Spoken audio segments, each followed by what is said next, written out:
मनोजवं मारुततुल्यवेगं जितेन्द्रियं बुद्धिमतां वरिष्ठं वातात्मजं वानरयोद्धमुख्यं श्रीरामदूतं शरणं प्रपद्ये श्रीरामदूतं शरणं प्रपद्ये सीताराम राम राम सीताराम राम राम सीताराम राम राम सीताराम राम राम सीताराम राम राम सीताराम राम राम सीताराम राम राम सीताराम राम राम सीताराम राम राम सीताराम राम राम सीताराम राम राम सीताराम राम राम राजा राम राम राम राजा राम राम राम राजा राम राम राम राजा राम राम राम राजा राम राम राम राजा राम राम राम राजा राम राम राम राजा राम राम राम सीताराम राम राम सीताराम राम राम सीताराम राम राम अल अनुग्रह तोरे दीन दयाल अनुग्रह तोरे जेहि विधिनाथ सीताराम राम राम सीताराम राम राम सीताराम राम राम सीता राम राम राम राधे श्याम श्याम श्याम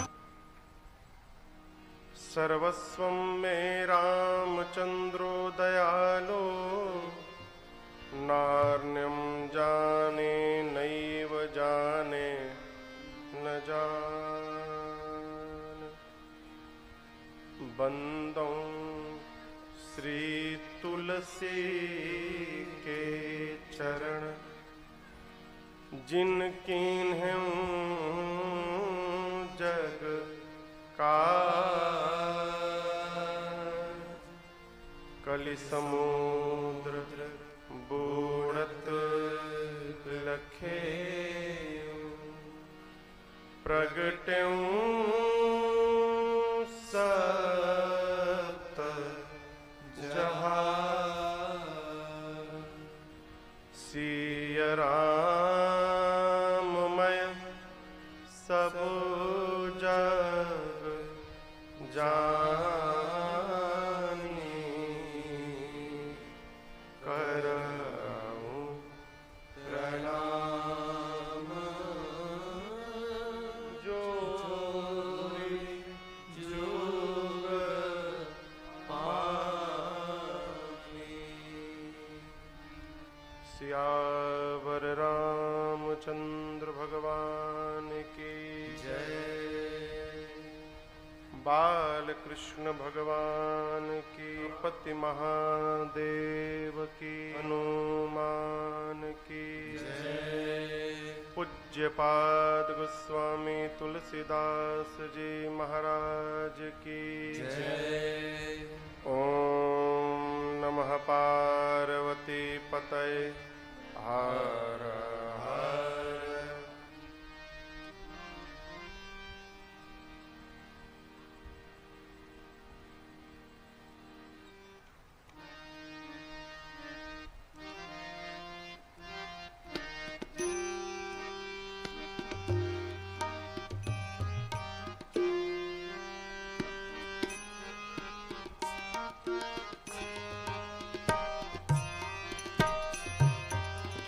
दीना उठी विदा अवध पति मांगा दीना उठी विदा अवध पति मांगा राखहि जनक सहित अनुरागा अनुरागा कैसे नित नूतन आदर अधिकाई नित नूतन दिन प्रति सहस भाति पहुनाई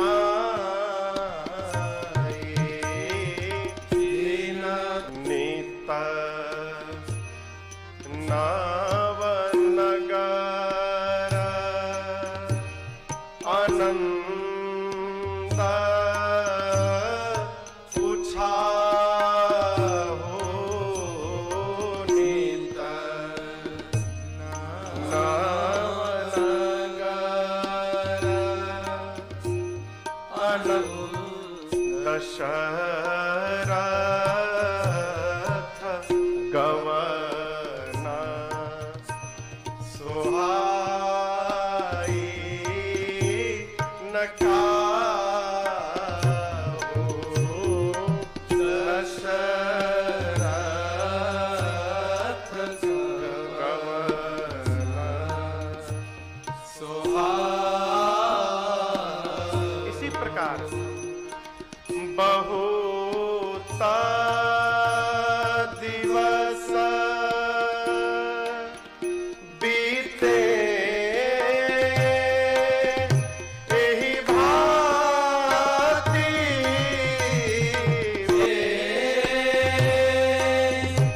एही भाव स्नेहा रज बंधे पराती रज बंधे पराती जनो स्नेहा रज बंधे।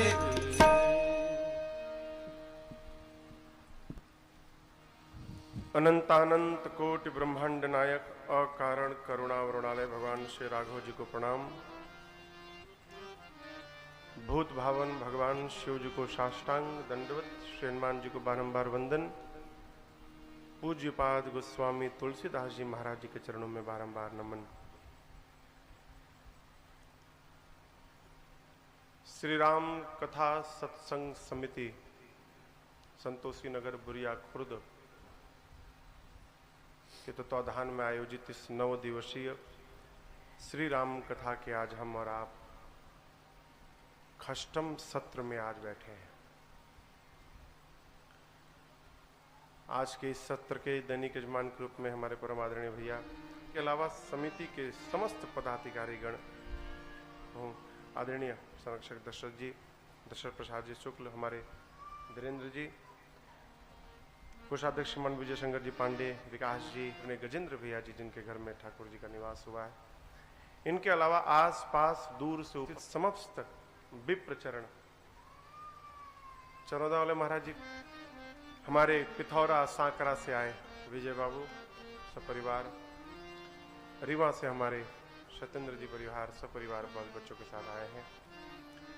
कई लोग आए हैं, अभी सरसीवा से कुछ बच्चे आए हैं, हाँ कुछ आए हैं, माताएं बहनें और हमारी ये बाल मंडली। थी।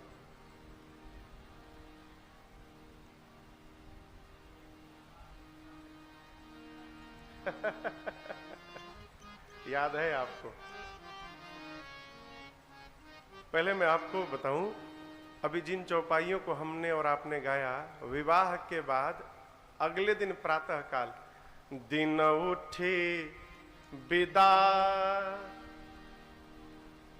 अवध पति मांगा। श्री चक्रवर्ती जी महाराज सवेरे उठने के बाद जनक जी से कहे, महाराज विवाह तो हो गया, हम तो एक ही लड़कवा के लिए बारात लाए थे, आप चारों लड़कवा का विवाह कर दिए, अब महाराज विदा करे तो हम वापस जाएं। परंतु महाराज जनक, अरे राखे जनक सहित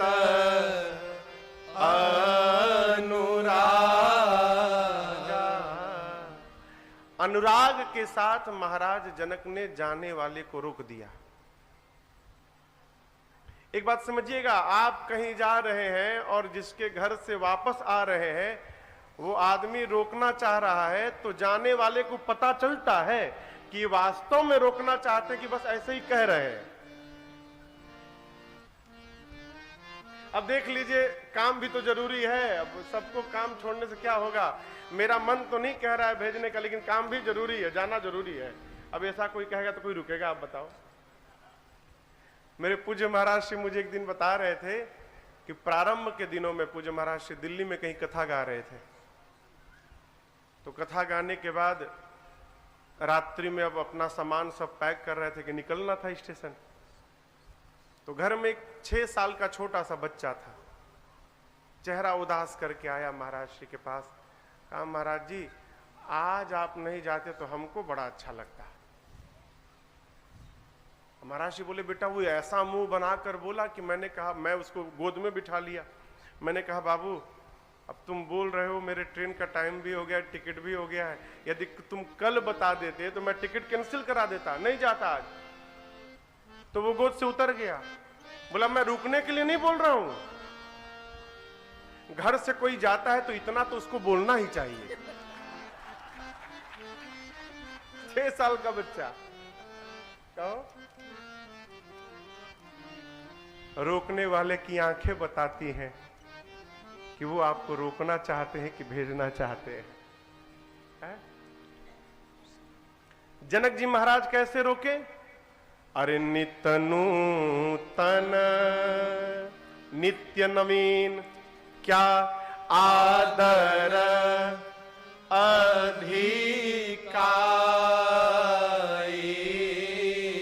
और पूरे दिन में दिन प्रति सहस भांति पहुनाई।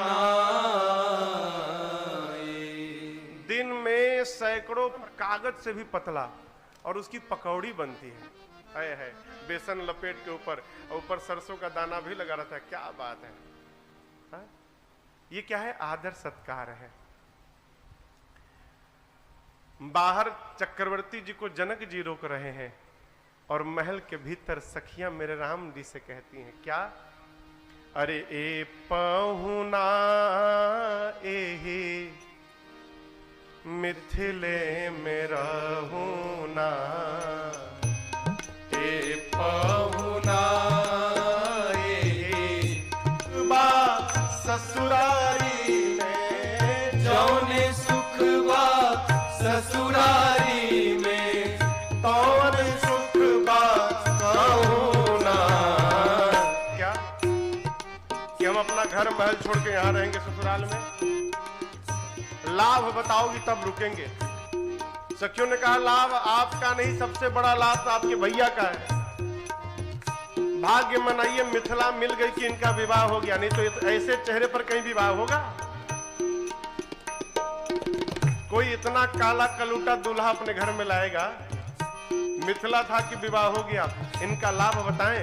यदि राम जी रुक गए, फिर रोज सवेरे उबटन मलिके इतर से नहवाई बहो। रोज साहिब। एक महीना के भीतर करिया से गोर बनाएब हो। एक महीना के भीतर करिया से पानी तनिको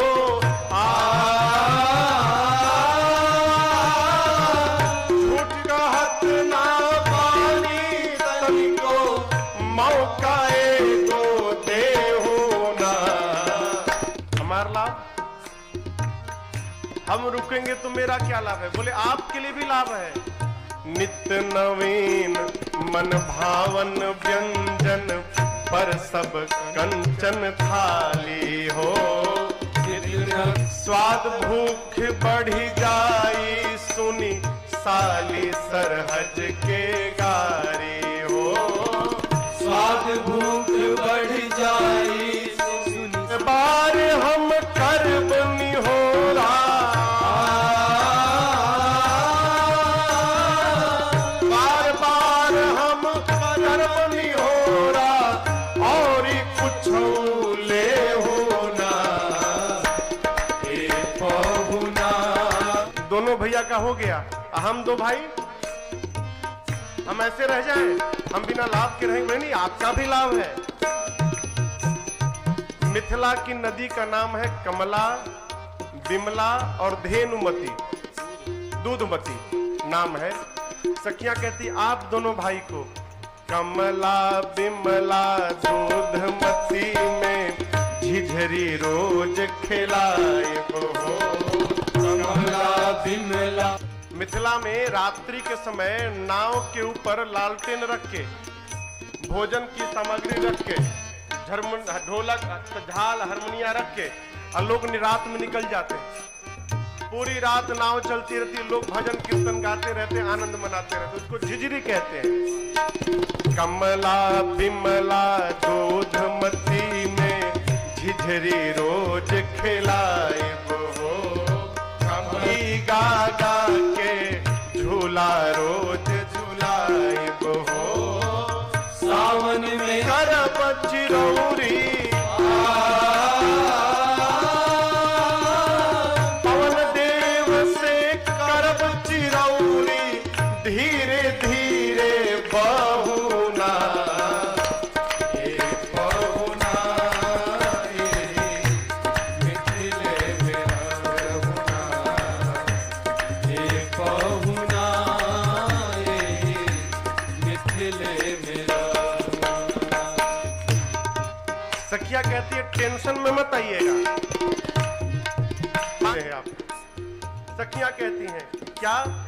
रहत रहत कुछ दिन मिथिला में मन ऐसन रम जाए हो। सपनों में याद न आई हो। अवध नगरिया के पाहुन सपनों में याद। लक्ष्मण जी बाहर निकाल लिए। सुनी बतिया तोर कूद लहा के सुनी बतिया तोर कूद लहा के टेढ़ी होई जाए बहुना। पहुना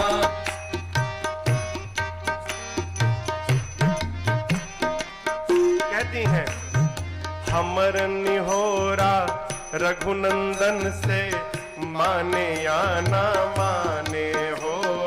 अमर निहोरा ससुरारी के नाते प्रताप के आपन जाने हो।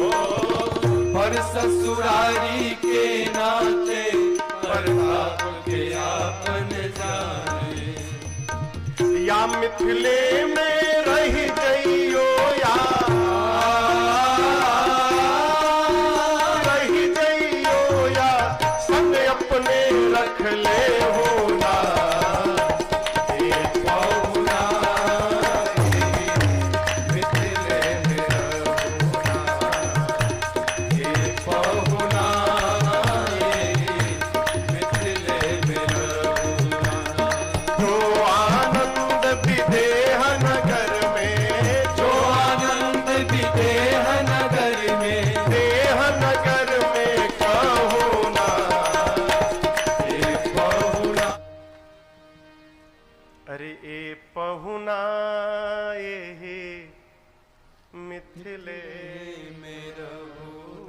आप बताओ, इतने प्रेम से कोई रोकेगा तो जाने का मन करतेगा किसी का है? सखियां कहती हैं हमको मिथिला को नहीं छोड़ना है, मिथिला नहीं छोड़ना है। कहती हैं बार बार राम जी से। प्रभु कहते कि अरे हमको क्यों रोकती हो, मेरे साथ चलो। यदि किशोरी जी के साथ ही रहना तो हमारे साथ चलो। बोले ना, अपनी किशोरी जी के अरे चरण दबई बेरे, मिथिले में रही बे। अपनी किशोरी जी के रोज चरण दबई बेरे, मिथिले में रही बे। क्यों? मिथिले में मोरा चारों धाम, मिथिले में रही बे। सखियां कहती हम मिथिला का त्याग नहीं करेंगे। मिथिला की धरती के बारे में आपको बताऊं, में मेरी मां का जन्म हुआ हो। क्या अद्भुत लीला उस जरा की।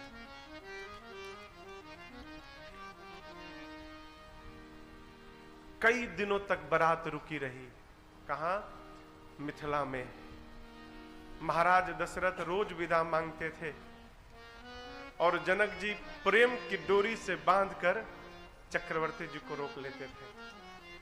प्रेम के आगे तर्क नहीं चलता। जहां प्रेम रहता है उसके आगे कोई तर्क नहीं चलता। क्यों? प्रेम अपने आप में ही पूर्ण है, उसको किसी गवाह की आवश्यकता नहीं पड़ती। सत्य व्यक्ति को याद रखिएगा, सत्य ईमानदार सत्य व्यक्ति को जीवन में कभी भी किसी गवाह की और साक्ष्य की आवश्यकता नहीं पड़ती। क्षमा करिएगा, झूठा आदमी कसम बहुत खाता है।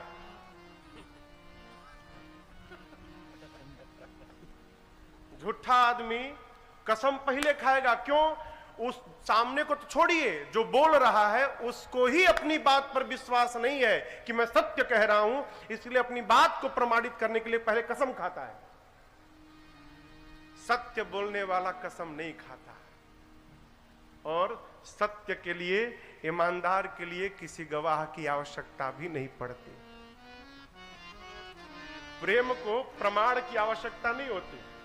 प्रेम अपने आप में पूर्ण होता है। क्यों? प्रेम मेरे राम जी के स्वरूप का नाम है।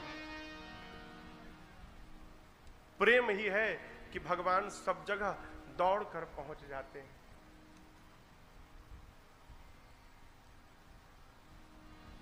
एक हम आपको छंद सुनाते हैं। हमारे चाचा है पंडित तारकेश्वर मिश्र राही, उन्होंने हमको सुनाई थी ये छंद। कथा में कभी कभी स्मरण में आता है तो हम लोग सुनाते हैं। प्रेम के आप दृश्य देखिए।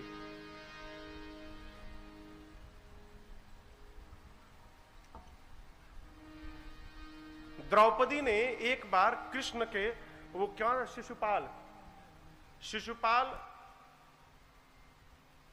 भगवान कृष्ण को लगा उल्टा सीधा बोलने। तो भगवान ने शिशुपाल की मां को वचन दिया था कि देखो, मां जन्म लेते समय पता चल गया था कि कृष्ण के हाथों इसका वध होगा। मां रोने लगी। कृष्ण ने कहा कि देखो, मैं 100 अपराध इसका माफ करूंगा, लेकिन 100 के बाद 101 होगा, फिर मैं नहीं माफ करूंगा। कृष्ण को लगा अब शब्द सुनाने। भगवान मुस्कुराते रहे और जैसे 100 पूर्ण भया, कृष्ण ने रोका, सावधान, अब आगे मत बोलना। जैसे अगला शब्द कहा, सुदर्शन चक्र निकला और समाप्त कर दिया। उस समय कृष्ण की उंगलियां कट गई। तो द्रौपदी ने अपने साड़ी में से, कोर में से फाड़ के और उस कपड़े से कृष्ण के उंगलियों के घाव को भर दिया। एक बात मैं आपको कहूं, मेरे पूज्य महाराज श्री गुरुदेव भगवान कहा करते हैं, महाराज जी भी कहा करते हैं, क्या जीवन में, इस बात को ठीक से समझिएगा, जीवन में एक बार कोई उपकार कर दे उसके बाद हजारों बार अपकार करे, उसके बाद भी उसके उपकार का विस्मरण नहीं होना चाहिए। एक बार कोई हमारा हित कर दे, उसके बाद कितना भी नुकसान करे, उसके हित को नहीं भुलाना चाहिए। कृष्ण रोज देखते थे उस चोट को, घाव तो ठीक हो गया, उंगलियों पर निशान पड़ा था। कहते थे बहन तेरा कर्ज चढ़ा है मेरे ऊपर। दुशासन लगा खींचने साड़ी,